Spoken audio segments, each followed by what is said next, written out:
I'm so pumped up. I was just saying earlier, I don't know that I've been this excited and this maybe combined nervous since my wedding day or maybe my first child was born, but I am super excited, super grateful to be here for the best places to lead. And so this is really like the start of something great. This is something I've been super passionate about. And I'm humbled because if you're here, it's something that you identify with, the mission that we can make companies compelling and that work does not have to suck. And I think we've learned over time that our employees are now demanding that of us because, geez, we're in the middle of the Great Resignation. 4 million people have left their jobs every month since last July. And so we can do better, we should do better, and employees are demanding it of us. And so the goal on this show is going to be, how do we create compelling companies that outperform and still make it home for dinner? And so my promise to you is that we are going to make sure that we come up with a thought, a framework, an insight, something that you leave with here that makes you a better leader. And that's my promise to you, because I'm a big believer of making promises to my people, because I recognize that your time is super valuable. Someone has a rock concert going on, and I love it. So Pablo, you're going to co-host with me. Thank you so much for hanging out with me and helping me make this show come to life. Buddy, it is an honor to do this. You know, I'm your biggest fan. And when it came time for you to really throw this vision out into the world, you know that we wanted to help, man. So happy to serve in our superpower here. So Jerry, as we talked about this show, as we designed this show together, right? It's going to have a similar cadence of all of them. Most of the time you're going to be playing this role. You're going to be the one interviewing people, but today you're the star, because I think it's important to get into your story and to get into your beliefs. But we're going to start every show the way that you're going to start every show, which is the idea that everyone you're bringing on here has a particular thing that you see in them. You see them executing on some kind of vision, something that they're putting out. And in this case, with you as the host of this, your particular vision is what you just kind of soft introed, right? This idea that companies need to have a compelling vision, and the leaders of those companies need to cast this compelling vision and enroll people into a mission and a part of a community that is serving this mission. What is the mission that you are serving? And what is this vision that you have right now? Let us in on it a little bit. So, I mean, I look at this and say, no one shows up to work saying, I really want to suck today. And yet there's so many people that miss the mark day in and day out. And you know what? It's not their fault, right? I've been lucky enough to be a senior leader my entire life. And so it's really the leader. Every company has the potential to be great. I believe that. And so it's up to the leader that either unlocks that potential or shackles the company to mediocrity. And so how do we get our senior leaders to bring conscious intention every day to become a predictable leader for their people and really set fertile ground for everyone to flourish? And so we have to get really clear about the we want to go make, which is really, the vision, where you call it the vision and the mission. We have to be really clear about the values, which is really the operating system of the company. It's how we feel every day when we go home.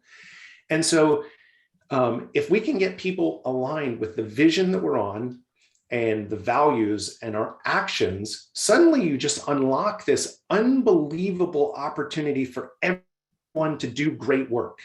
And so that's what I'm trying to do. I'm trying to help senior leaders get to a place where we have compelling companies, and compelling companies always outperform. They always outperform. And the trick, I think, is sometimes, we've been sold this bill of goods that we should be in the hustle and grind and we serve our business, but it can't come at the cost of putting first things first.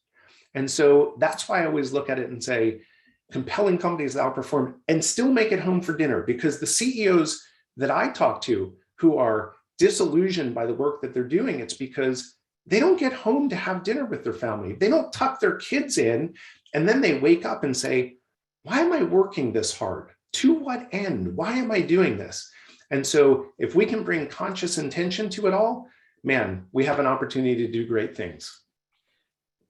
I think that last part is where you really differentiate yourself, man, because I understand that it is a existential threat for a company to not differentiate itself and to not Yes. have this beacon that it attracts people with. But your argument of needing to do that and the leader themselves being able to nourish themselves, being able to not just be a sacrificial lamb and make it home for dinner and be able to do the things that are important to them as a person, to me is where the combination of that becomes really, really powerful, man. And I wonder, when did the combination of both compelling company and quality of life start to really hit home for you? Yeah, great question. So I have always been fascinated by the idea of success and why people achieve success and other people don't quite get there. And so my senior thesis in high school was about what is success. So I've been chasing this for a very long time, but when it really came very clear to me was I was helping run a soccer business. We went from 5.9 million to 15 million in 18 months. We were rolling out stores all over the country. It was super fun as a 26-year-old. We were raising venture capital 3 different times. I had a $5 million check sitting in the middle of the table. And I ended up starting to work 100-hour weeks. I started to sleep on the couch outside of my office as a badge of honor. I would be pulling these all-nighters and people would say, did you really send me an email at 3 o'clock or was just the server a little slow? And ultimately what happened is it was Valentine's Day. This is 20 plus years ago. And I thought I was having a heart attack. And I remember laying on a hospital gurney, and I had electrodes on my chest, and I'm counting the dots in the ceiling tiles. And I'm thinking to myself, what have I done? At what cost is this success coming? I was having a great time. Don't get me wrong. As a young person, you feel, you're invincible. I was very invincible. It catches up with you. And I just thought to myself, there has to be another way. And so, you know what I couldn't do? I couldn't run the company from a hospital gurney. I couldn't help anyone. I couldn't give any answers. And, as a young person, it felt really good that everyone was coming to me for everything. But at the end of the day, I was the bottleneck in my business. I created my own problem. And so for me, it's figuring out where my capacity issues were and spreading out and empowering people to do things differently. But that's when I really realized this is not sustainable. This is not, you can have sprints, in your career, but when sprinting becomes the everyday way of life, that is not a sprint. You will run out of gas. It's a heck of a moment, man. I have to assume that most of the folks, we got 27 people with us right now joining I'm us in. so grateful. By the way, I have to shout out because I saw this quickly down the bottom. My sister, she is my biggest fan. So you can say it, Pablo, but she is the real deal. Sounds good. I told her I'd arm wrestle her for it, and I'm really weak at arm wrestling, so I basically conceded it. I love it.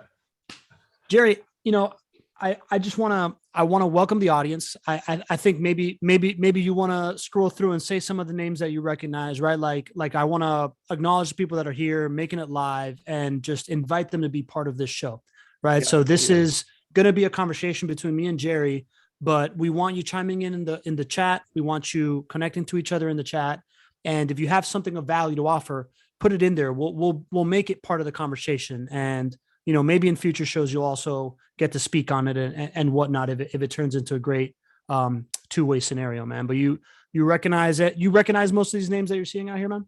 You know what? The most humbling thing is that when you have an idea and people show up to do it, it is incredible. So I am so grateful for so many people. You know what's so cool?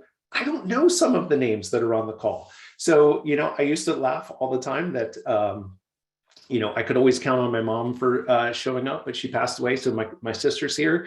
But Craig Beskey, one of my longest standing friends in the house, Fonzie from Biz Bros is out there. Irene, who has this amazing story and works with Kim.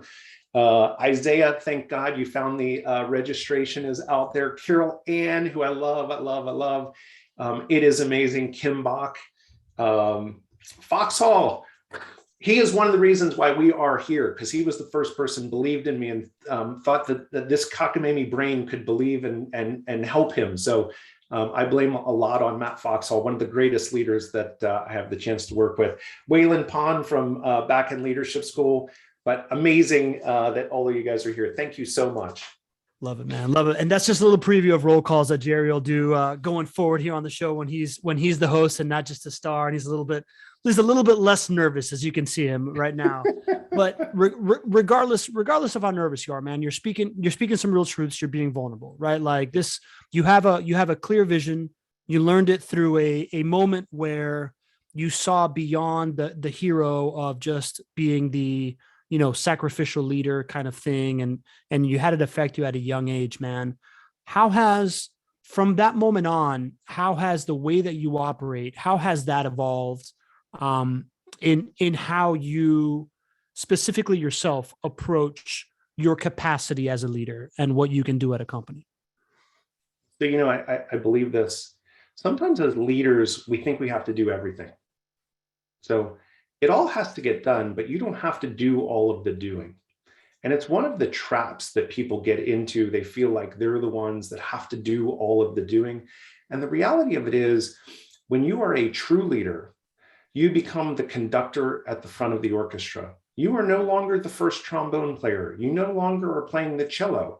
You are the one directing the resources and saying, Pablo, it's your turn. And it's your job to create the clarity around what it is that's happening. And so, I think back to the construction business that I ran. So I was brought in to run a construction business, which is only funny because I am the least handy person you will ever meet in your entire life. And so I was brought in at $7 million. We did 13 the next year, 28 the next year, 30 the next year. And so I never wrote a purchase order. I never swung a hammer. I didn't do anything in that company. All my people did all the work. And all I did was orchestrate the resources. Did we have clarity on what it is that we needed to do? Did we set the strategic direction? And did people feel comfortable that they had the tools and resources that they needed to succeed?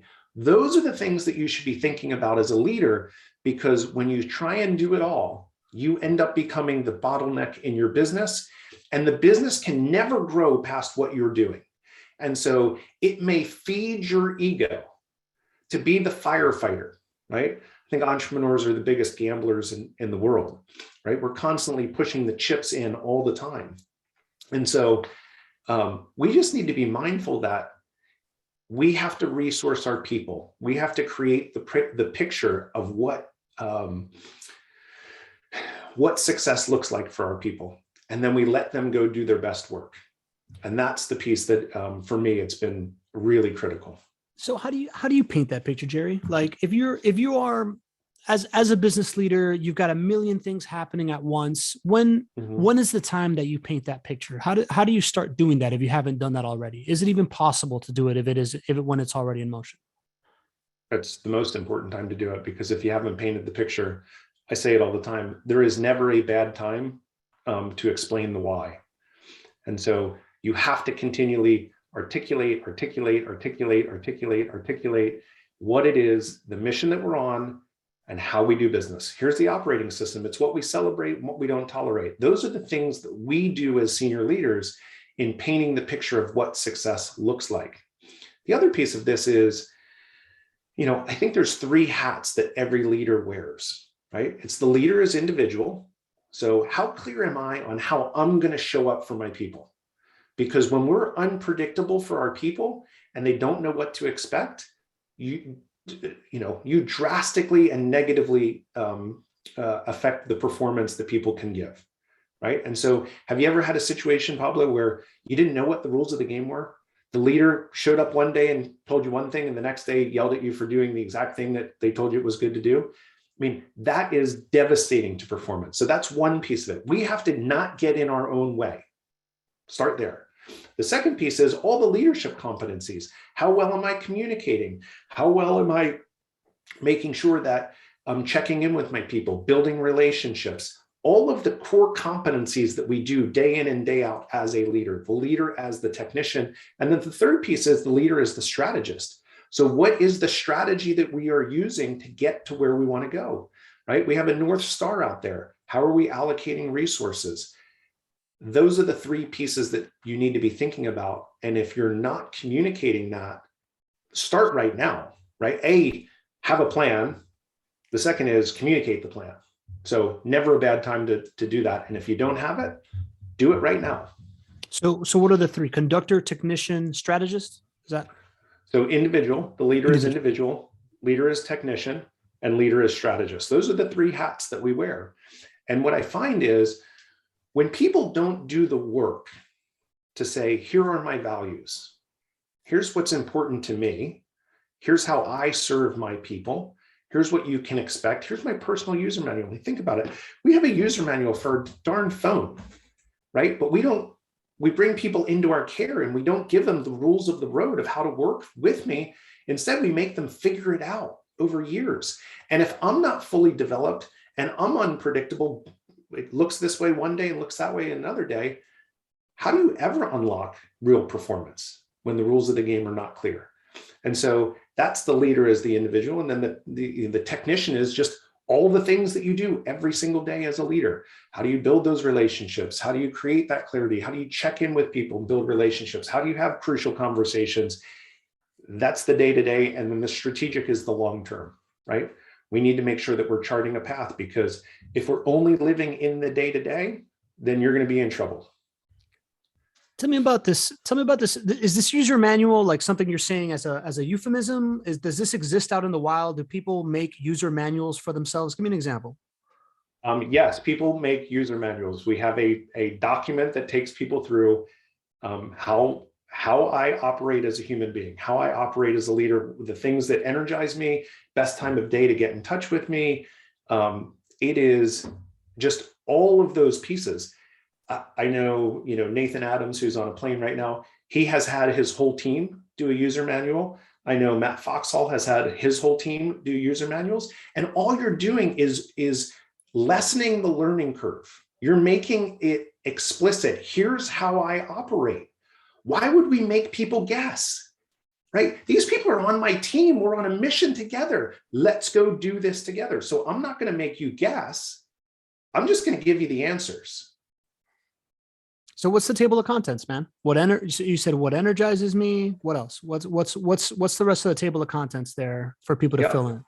So I'll send it out to everyone, right? There's an exercise that I go through, but I think the user manual, while it has, I think it's 5 or 6 different headings, the reality of it is that, there's my wife, on time as usual. And so it is the best way that describes you and what it is that you do and how you operate. And so, while we do make it, we have headings.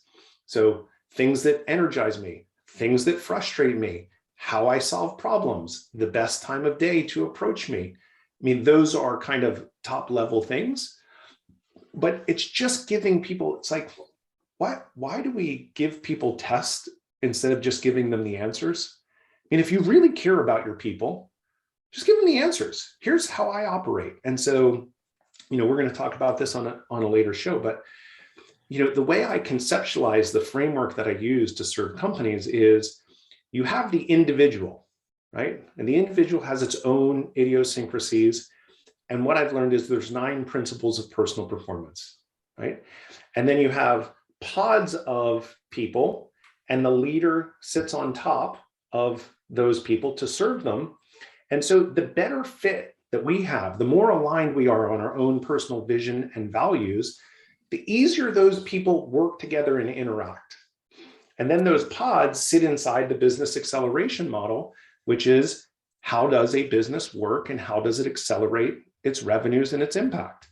And so those are the pieces that I think about as let's shortcut, let's create clarity across all aspects of our business. And that's what we're trying to do. So that's why we use the personal user manual. We go through lots of exercises of values identification. Who's on your board of director? I mean, there's a whole process that you should go through to get super clear about how you're going to show up as a leader. Got it. All right. So that's the leadership piece, leadership as an individual. When you're talking about the leadership as a tactician, how does a leader need to approach the business, right? Like, how do you start to organize? How do you start to organize the chaos and make it into proven chaos? Right?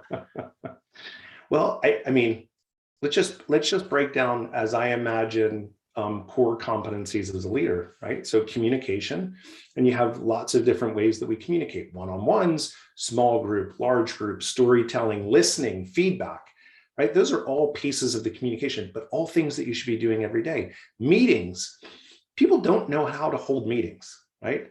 When you have one-on-one meetings, it's not me as a senior leader that is directing you. It's for you to tell me what barriers and roadblocks you need to take off, right? And so how do I pave that road to make it easier for you? How do you run small group meetings? How do you do large group meetings? How do you build relationships? How do you coach the employee? How do you get that person set up for success over the long term so they can take your role?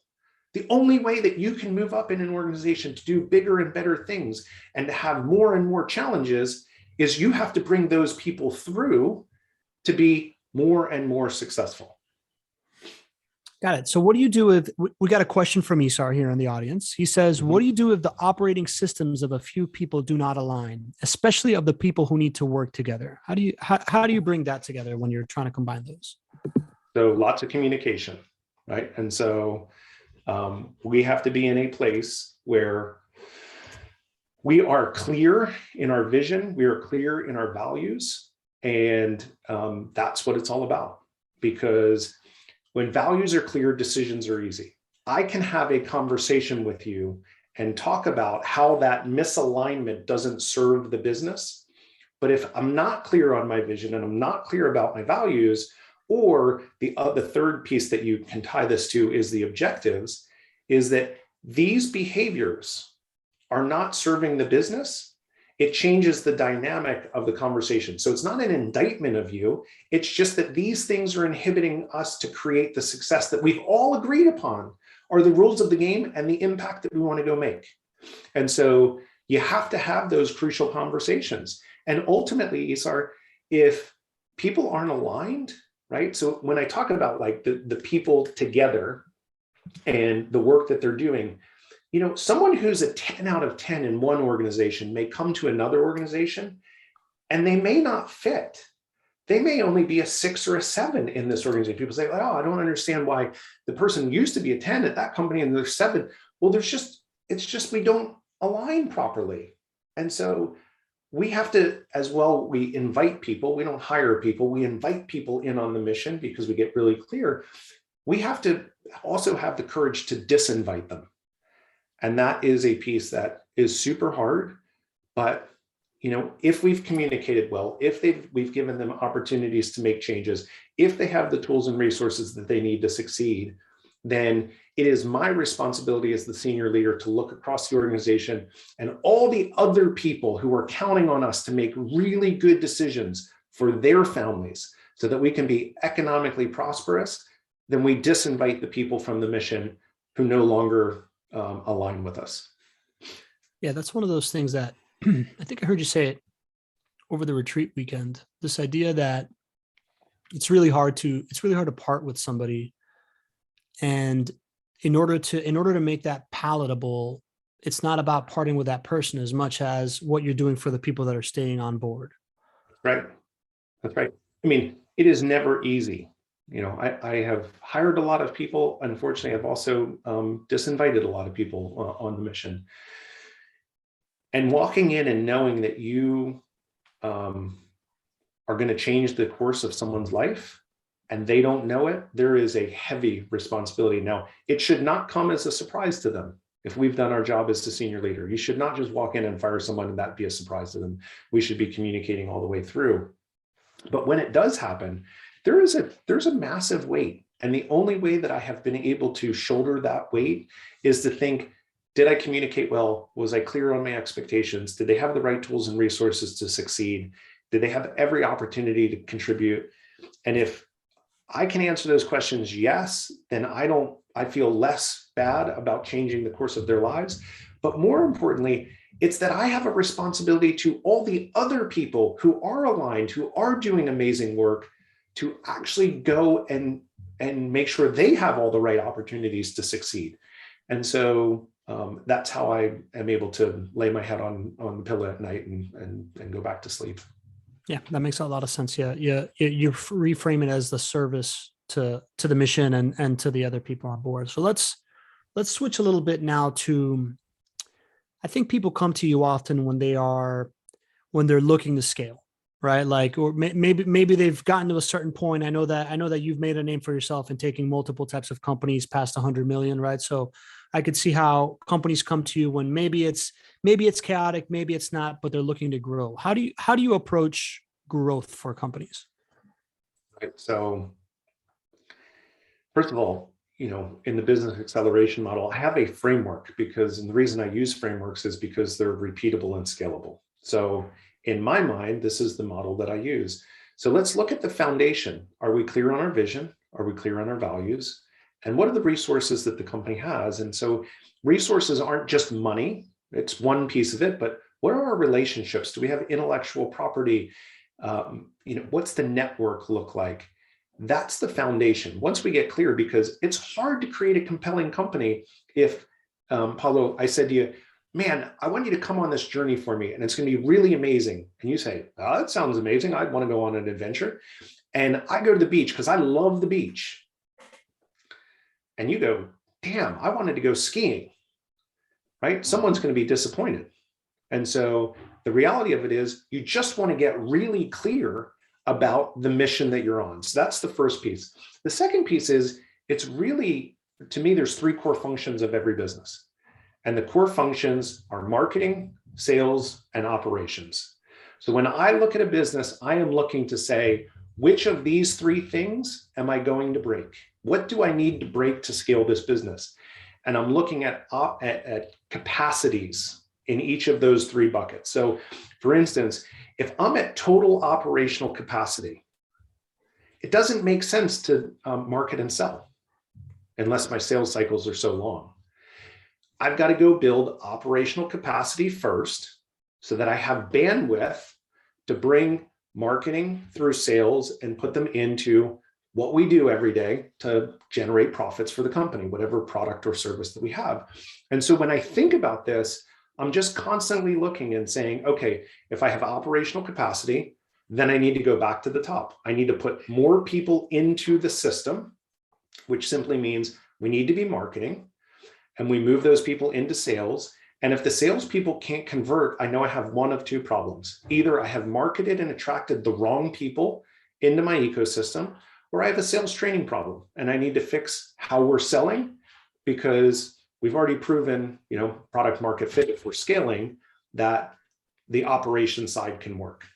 And so I'm always looking and saying, how do I break marketing, sales, or operations? And the first thing I do is look for constraints. Got it. So that, I can conceptualize that pretty easily, right? So like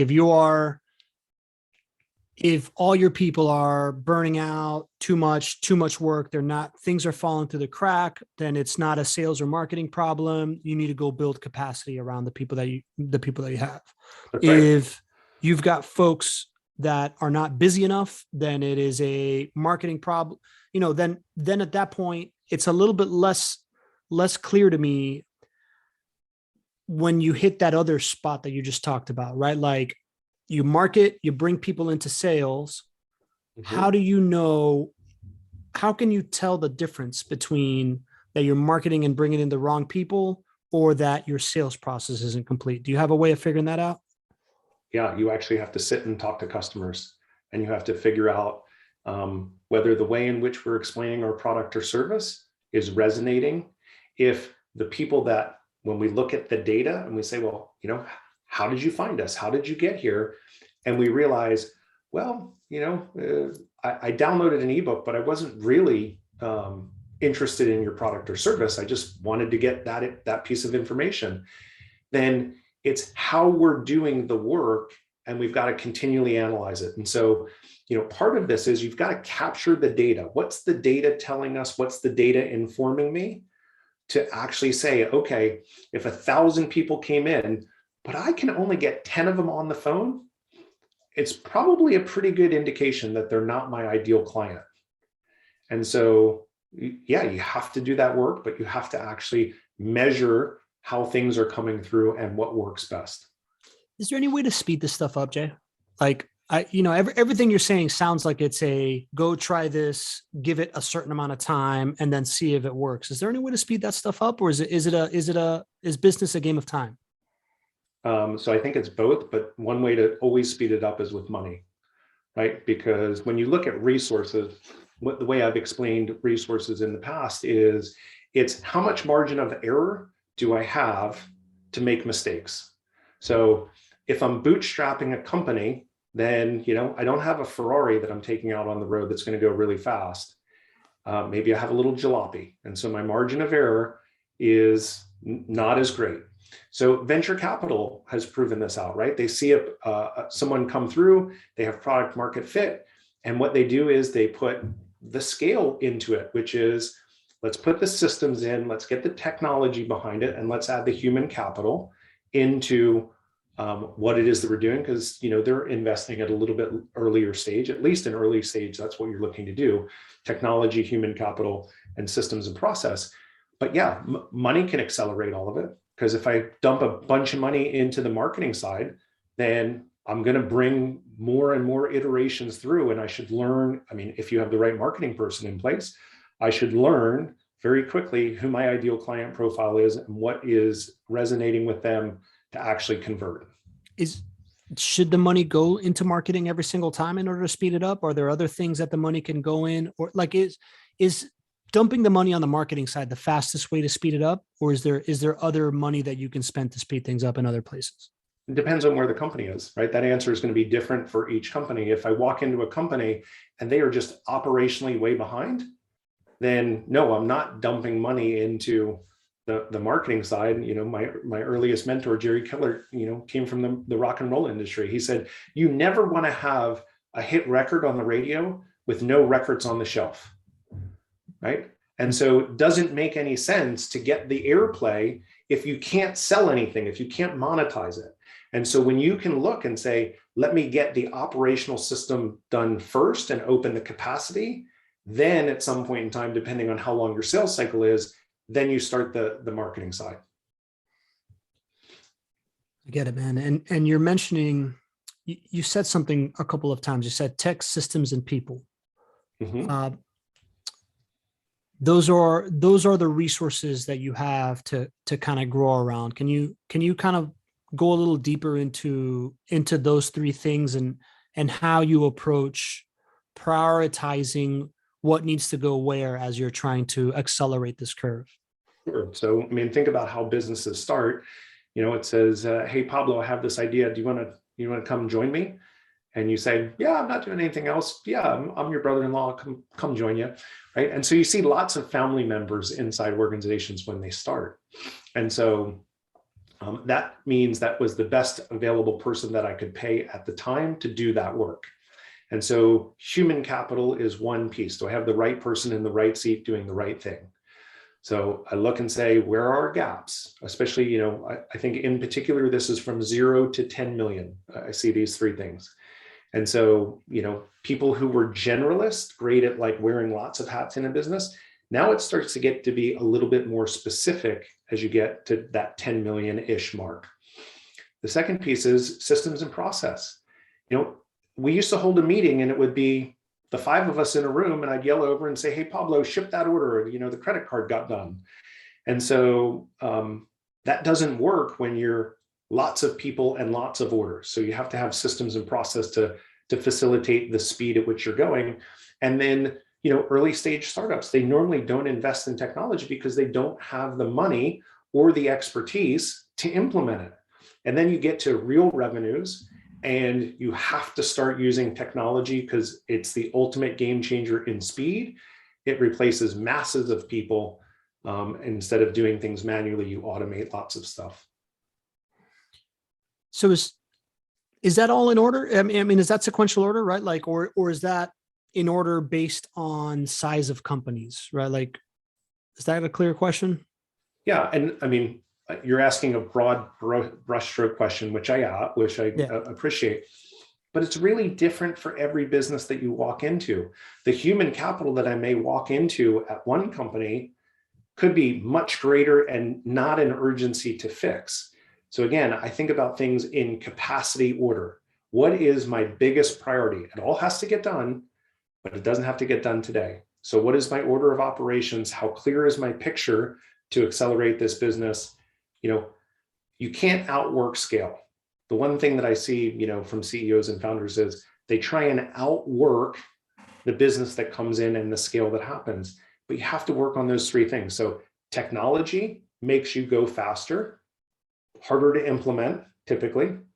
Systems and process creates clarity between departments and communication and how we move things through. And then human capital, that's the easiest fix when a business is out of control. Just hire more humans and bring them in. At the end of the day, though, if you're really going to scale your business, it's got to be better systems and process, and it's got to be better technology.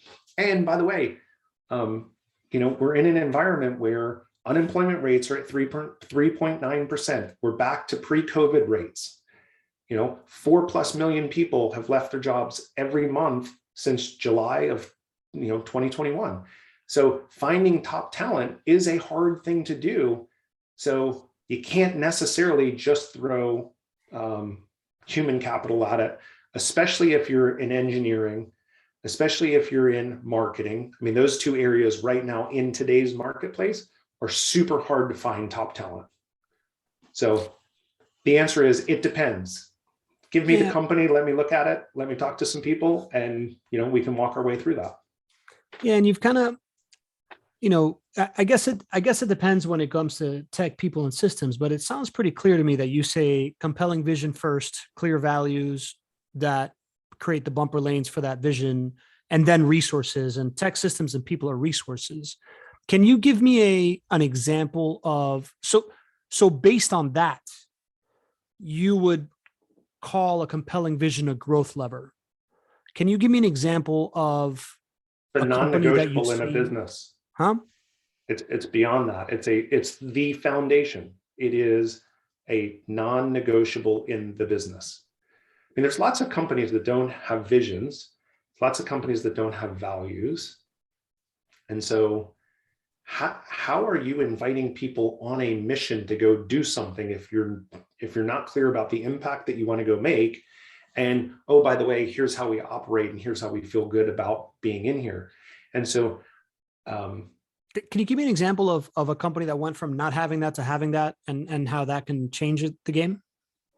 Yeah, I think a great one, which is in process right now.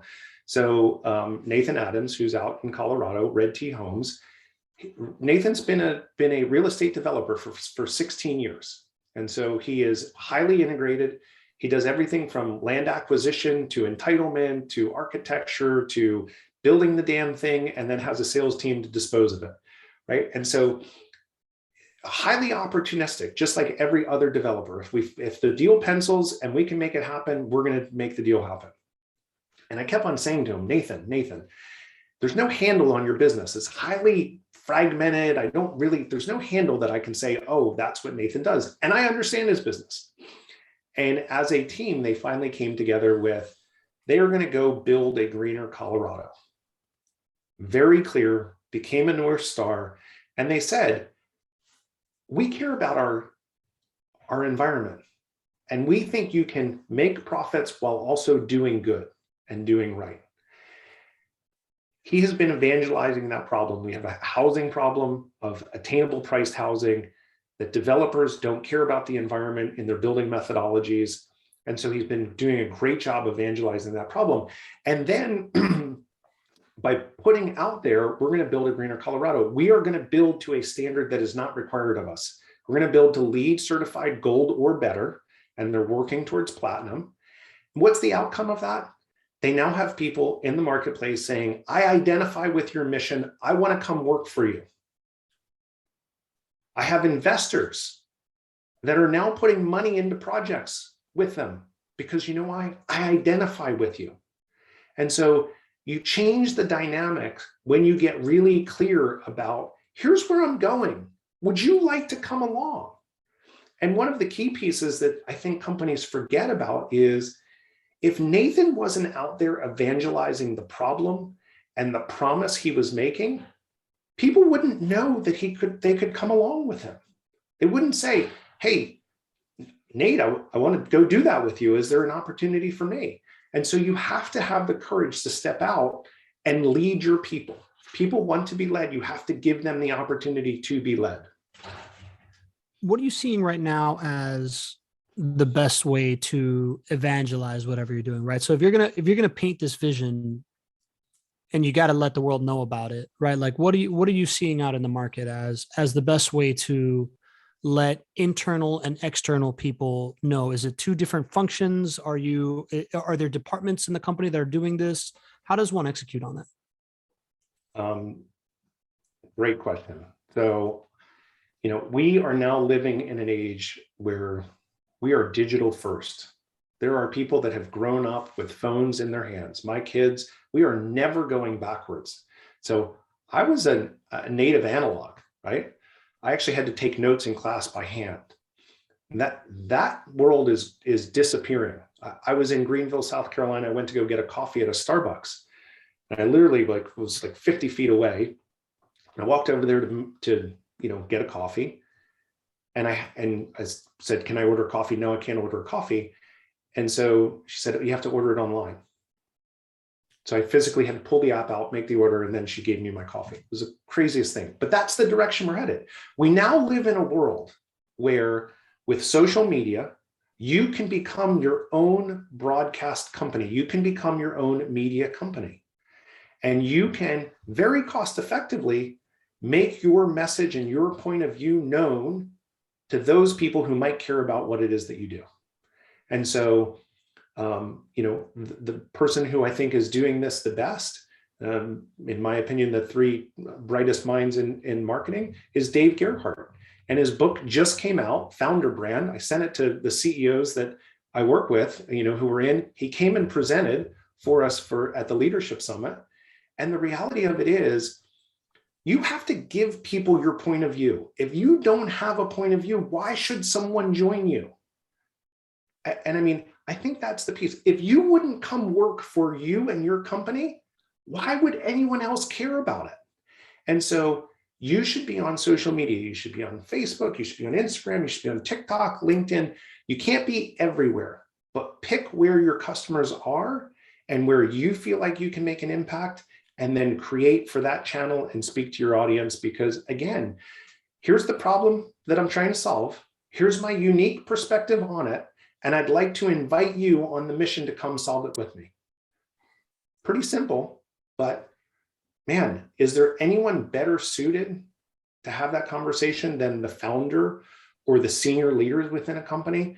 Here's what you do. You shorten the know, like, and trust, because they already know you. They already identify with you. The ideas that you're espousing, they already say, this is my person. This is my company. And Nathan's been great at doing that, and it's paying dividends for him. And so I just don't know why people wouldn't leverage a medium like social media in today's day and age. Because by the way, we're never going backwards. I don't have to buy billboards anymore. I don't have to buy radio ads. I don't have to buy magazines that who knows what happened to the people who saw it, if anyone saw it. I can be highly targeted and speak to my audience. We can do events like this. And this is a great example of what you should be doing in today's day and age. Yeah, man. And I applaud you for how much as long as I've known you, you've had, at the very least, a strategy for social media, right? Like you've always had your cycling blogs, and you've had your scheduled posts, and I've seen it evolve over time, right? To this like live show that you're doing, and now you're going at the podcast medium. why are you now stepping into podcasting when before you were writing blogs? I mean, I think you have to meet people where they're at, right? So first of all, I mean, this will be repurposed into a podcast, but very clearly our approach is a little bit different. We are doing a live internet talk show where there's 24 people here. Any of them can ask a question. Any of them can come on. We create interactions. We create community around it.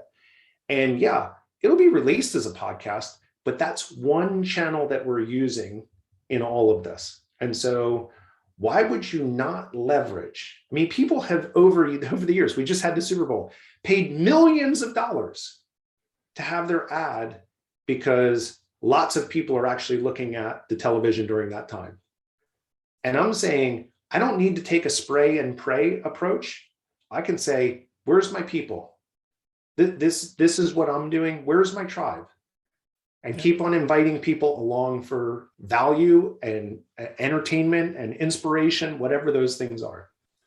Yeah, man. And you've been doing it a lot throughout through the office hours format, which is kind of like this. This is a much more structured.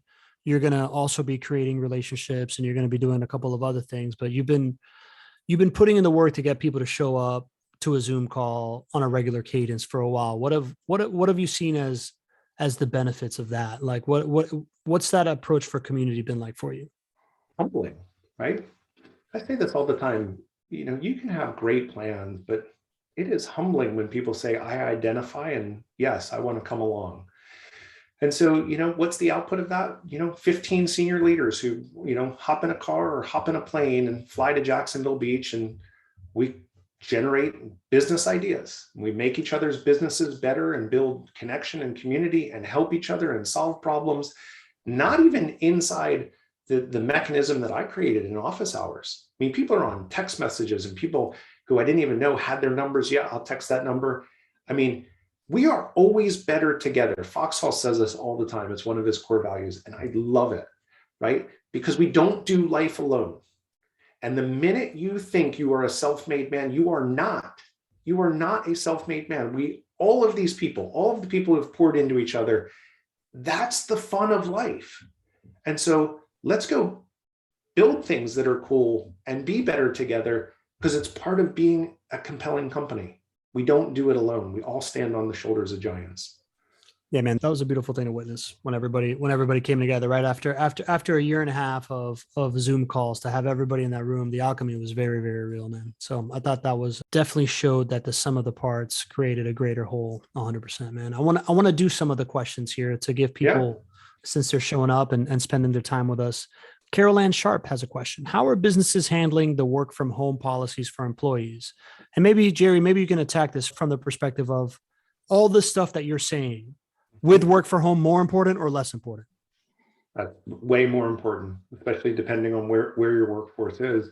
I mean, one of the things that I talk about, we talked about this in the summit, which is remote work, which we were all scared of prior to COVID. And then suddenly we all had to figure it out. Right. So I know KA has, an operations team, they're a pharmaceutical company. They also have a sales team that's all remote and didn't miss a beat in all of it. And so I don't see why companies shouldn't be pushing the envelope of being more and more remote. Key pieces, we have to make sure we have the tools and the technology to communicate with each other. And, we have to communicate differently so that there's the digital divide of certain things get more and more narrow.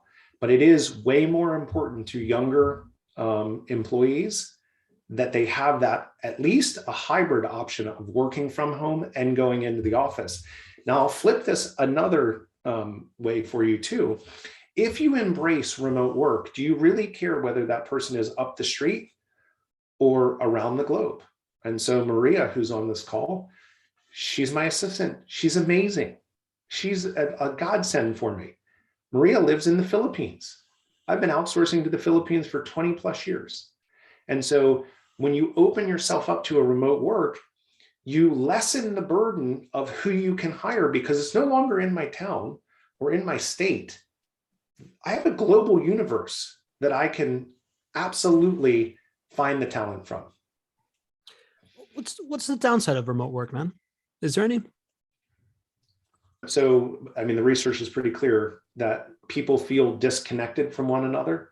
And so just the nature of running into each other in the hallway. Oh, that thing that I owe you, Pablo, that's right. Right. And so those organic conversations that we have to build connection and community, you can run into situations where there is digital divides. But you know what? There's no reason that you can't bring people together. So, I mean, I don't know, would I trade office space, right? And downsizing my footprint for bringing people together once a quarter? I personally would, because it opens up a whole different market of the talent that's available to me. And so sometimes I think we have to think differently about the problem instead of just saying, well, there's a hiring problem because the talent pool isn't very good in Tupelo, Mississippi, where my warehouse is. It's like, well, yeah, if you have an operations or a production facility, then you are beholden to that. But in almost all other roles, with a laptop and an internet connection, you can be anywhere and anytime and be successful. Yeah, man, totally agree. I think that that's really interesting. We had a CEO of FIS on one of the shows that we produce, and they're building this like $1 billion headquarters in downtown Jacksonville, and he was talking about how the future of office space is. What are the things that we can create to congregate people and not so much to run at full capacity with cubicles, right? So I think even at a smaller scale, not a Fortune 500 facility, what you're saying is if I spend less on office rent for the year, then maybe that goes into a quarterly retreat of people spending quality time together and Absolutely. having access to worldwide talent more than makes up for it. Is that kind of what I'm hearing? Absolutely. I mean, again, this dynamic is not going away. And so what I tell people is, how do you get in front of it? How do you leverage these opportunities to make a competitive advantage for your business? Because if you get a first mover advantage, you're in great shape. If you're left behind, then your company is probably not as compelling because you're the dinosaur. Yeah.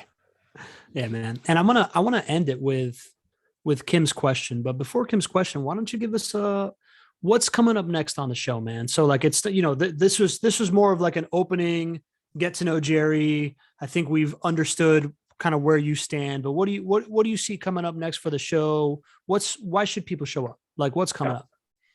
So again, I come back to the promise that I made. In every week, we're going to give you an insight, an idea, a framework that's going to change your thinking on leadership or your approach to leading. And to me, that's what this is all about. How do we create compelling companies that outperform? What's next? I'm going to present next week the business acceleration model, which is how I look at businesses and how I break them so that we can scale them. And so I'm going to take you from the foundations to the functions to the flywheels and show you exactly how this works and the mindset that you should be using to do that. And so, I really look at, there's going to be three ways in which we connect with people. We're going to bring in senior leaders and CEOs of companies that have made places like the Inc. 500 and fastest businesses. And Best places to work in best places to work. Thank you. Yeah. Or the best places to work, right? Because I think those two things go hand in hand. How do we create a company that moves really fast, but really fun to be at? And that's what we're after. And so there's no reason to get our teeth bashed in when someone else has gotten their teeth bashed in and can tell you those lessons. The greatest advice I ever got was from my brother. And he said, learn from my mistakes. I made them for you.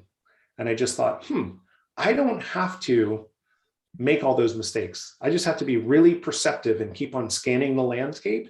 And so we're going to learn from really bright CEOs. So, one of the first CEOs we're going to bring on is Brad Whitchurch from Seal Shield. Multiple times they have made to the Inc. 500. They've made it to the Orlando Business Journal, Fast 50, and they are a perennial best places to work. He has this amazing philosophy that they use to operate their business. I'm so excited to have him on.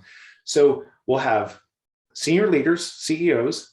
We'll have just some thinking about how we look at business. And so we'll have people who are experts in the functions of business, the best marketers, the best operations people, the best salespeople, and we'll let all of you learn from them, right? That'll be a great opportunity. And then we'll have some case studies. So I am bringing Nathan Adams on. Why? Because I think it's extraordinary what he's done. One change in his business, that he created a North Star and evangelized everything about that. And it's totally transformed his business. And so those will be the pieces that we will bring in. CEO experts, some case studies, and actual market experts on a specific topic. Love it, man. I'm excited. I'm excited to see all this grow. We've known each other since February 2019, right? Like seeing your message progress has been a lot of fun to watch. And I think you're about to hit this like rapid iteration model of like continually progressing your message. I'm really excited for that. I'm also excited to see what relationships you're able to forge between you and the people that you get to have on the show, and the people that get to show up to the show and create those relationships as well. I think will be kind of like the alchemist of it all, man. So sign me up for all of it. I want to end with a final question, and then maybe you can send us off. But Kim Bach asked in the chat, she asks, between now and the next show, what is the most important thing that we as leaders can do to positively impact our companies? Love your people and treat them as whole people. It's my first value. If you don't love your people, you can't have a compelling place to work. And so compassion is everything, especially in today's day and age. If you aren't creating clarity for your people and not bringing compassion to the unique environment that we're living and working in, boy, are you missing the mark. And so love your people harder than anyone else, and everything falls into place. I promise you, everything falls into place when you love your people harder than anyone else. That's the easy layup that you can do every day. Love them, celebrate them. It's a no-brainer. Love that, Jerry, man. Listen, man, your words are always in the back of my mind when I'm on a call with a teammate and I'm trying to explain something and I'm trying to think, man, I thought I made this clear, but it's to your point, right? Like the more patience you have and compassion that you have in order to teach them long term, the better it gets to pay off on the back end, because you're empowering them, right? Right. We don't do life alone. We have to all stand on the shoulders of giants. And investing in your people, that is the greatest dividend that you can pay. The investment in yourself and the investment in your people. Love it, man. Love it. All right. Send us away, J-Mac. I am so grateful for you guys. Thank you so much for coming. And I hope you'll come back next week. Next week will be fun for me to pull back the curtain and actually show people how this crazy mind looks at businesses and how we can create a compelling company that outperforms. So thank you so much for coming. See you guys.